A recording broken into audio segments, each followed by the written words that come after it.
Olá, e que bom ter a companhia de todo mundo por aqui para mais uma análise. Hoje a gente vai embarcar em uma jornada fascinante pelos bastidores da escrita, baseado nos capítulos Personagens e Provação, lá do livro A Engenharia do Ser Ficcional. Este nosso mergulho visual vai explorar as engrenagens ocultas que fazem as histórias ganharem vida. Nós vamos ver como a arquitetura de quem habita os livros, na verdade, espelha a natureza fragmentária e inacabada da nossa própria existência humana. Bom, sem mais demoras, vamos direto ao ponto. Para ditar o tom da nossa investigação, olha só esse pensamento fundamental que abre os nossos trabalhos. Todo personagem nasce de uma necessidade. Toda jornada carrega uma falta. Na ficção, como na vida, nem tudo se conclui. E talvez seja justamente no inacabado que reside o sentido. Profundo, né? A criação literária não está aqui para dar respostas fáceis de bandeja. Ela opera justamente através dessa falta, desse desejo. O sentido das coisas, seja lendo um romance ou vivendo o dia a dia, quase nunca está num final perfeitamente amarrado. Ele mora lá no processo, no que fica em aberto, naquilo que ainda está por fazer. Seção 1. A natureza do ser ficcional. O nascimento do símbolo.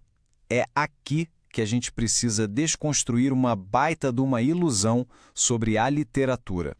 Existe essa ideia super comum de que um personagem é só uma reprodução mimética, sabe? Tipo, uma cópia fotográfica exata de uma pessoa real. Mas, a gente precisa descartar isso de vez. A verdadeira natureza dessas figuras é a de entidades simbólicas. Elas são mega complexas, justificam a sua própria existência dentro da narrativa e são movidas por tensões internas intensas. Elas não estão ali de enfeite para imitar a vida de um jeito literal, mas sim para representar aquelas forças profundas, as forças que atuam sobre a própria condição humana. E de onde é que vêm essas entidades? Bom, elas nascem dos arquétipos. Arquétipos são tendências psíquicas universais, as condições humanas básicas que formam a natureza geral de um personagem, bem antes de ganharem traços específicos de personalidade. Pensa neles como a matéria-prima bruta da humanidade. Somente depois de estabelecer essa fundação, essa base arquetípica, é que o autor começa a modular a figura. Ele vai lapidando, adicionando aquela persona inconfundível para que o ser ficcional possa transitar com naturalidade pelo universo do livro. Seção 2. A força da necessidade, o motor do desejo. Uma vez que a base do símbolo está pronta, como é que a gente dá a partida nesse motor? Para criar essa dinâmica interior, os autores passam por um processo de experimentação super rigoroso. É quase cirúrgico. Primeiro, vem a exclusão. Tira-se tudo o que não é essencial. Depois, a combinação cuidadosa de várias características. E, por último, um ajuste meticuloso. Não é num passe de mágica que a coisa acontece. Quem escreve explora dezenas de possibilidades até chegar na coerência interna do ser ficcional e na fluidez da história. É esse trabalho braçal de lapidação que cria a verdadeira espinha dorsal de um enredo. E o resultado de toda essa experimentação é o que a gente chama de pacto narrativo. Esse pacto é tipo um acordo silencioso entre quem escreve e a estrutura da própria história, gerando uma força propulsora irresistível. É isso que injeta no personagem uma necessidade avassaladora de agir, sabe? Transforma aquela figura num sujeito totalmente ativo, pronto para habitar, bagunçar e redefinir os espaços simbólicos em volta dele. Seção 3. O silêncio e a palavra. A manifestação discursiva. Agora, esse motor interno precisa de uma via de escape para interagir com o mundo, concorda? Porque a linguagem na ficção nunca é só uma ferramenta passiva. A fala e, incrivelmente, o silêncio constroem os planos de ação da narrativa. Na verdade, ou melhor, no fundo mesmo, a linguagem determina o sentido de tudo o que acontece e de tudo o que deixa de acontecer. Numa obra redondinha, cada gesto, cada pausa e cada palavra importam, compondo de forma integral esse ser narrativo. Absolutamente tudo tem um peso e um motivo claro para existir. O silêncio, na ficção, grita. Entendendo a base do personagem, a gente chega no teste de fogo. Seção 4. A anatomia da aprovação, o desafio. Aqui tem uma virada de chave sobre o motor do enredo. A aprovação literária quase nunca é só um obstáculo a ser atropelado ou uma fase de videogame na jornada.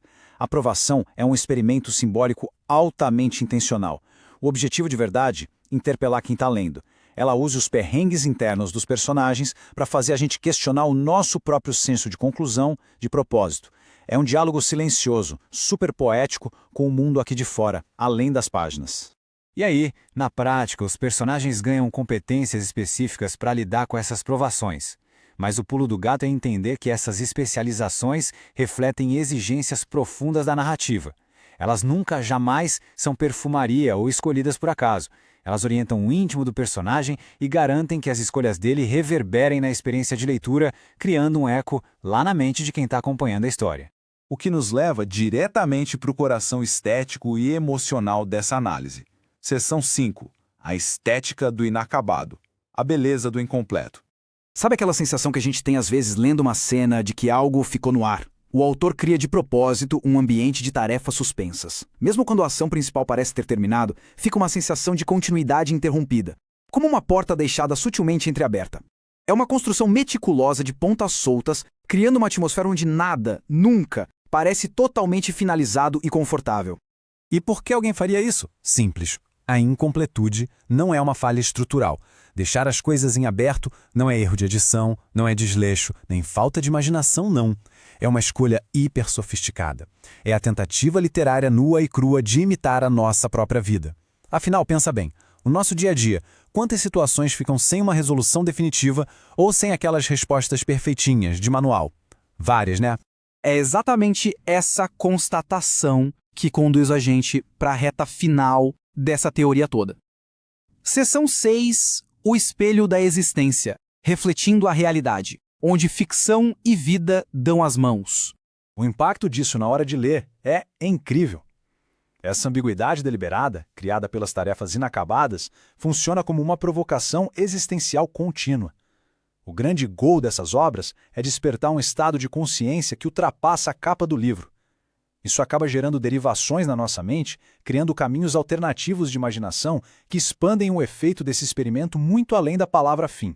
O X da questão que amarra tudo que a gente desbravou hoje é este. A provação tensiona a ficção e, ao mesmo tempo, espelha a nossa realidade fragmentária. Ela faz um trabalho duplo fantástico. Do lado de dentro da história, ela estica a corda, aumenta a tensão e força o personagem a agir. Do lado de fora, ela funciona como um espelho de alta resolução para a realidade sempre fragmentada e cheia de reticências de quem está com o livro nas mãos. E para fechar essa nossa exploração profunda sobre a engenharia dos personagens, fica uma provocação final. A gente viu que personagens nascem de forças irreprimíveis, moldados por pactos rigorosos, enfrentando provações que celebram a incompletude. O inacabado definitivamente não é um defeito a ser consertado. É um convite. Se a literatura reproduz as suspensões da nossa própria vida, será que o verdadeiro sentido de tudo não reside justamente nessa nossa contínua reinvenção através daquilo que deixamos em aberto? Será que buscar conclusões definitivas o tempo todo é, no fim das contas, a nossa maior ilusão? Fica essa pulga atrás da orelha para a gente continuar questionando a vida e as páginas. Um grande abraço a todos e até a próxima análise.